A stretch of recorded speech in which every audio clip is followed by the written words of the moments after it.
the rice according to your needs.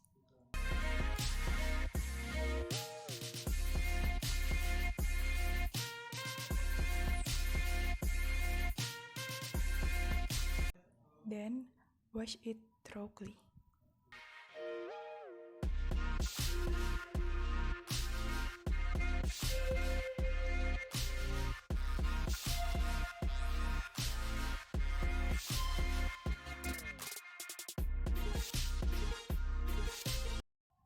Drain the clean rice.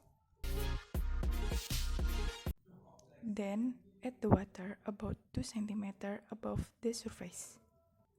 After that, put the rice into the rice cooker, then close it. Turn on the rice cooker to cook position and wait the lever move to the warm position.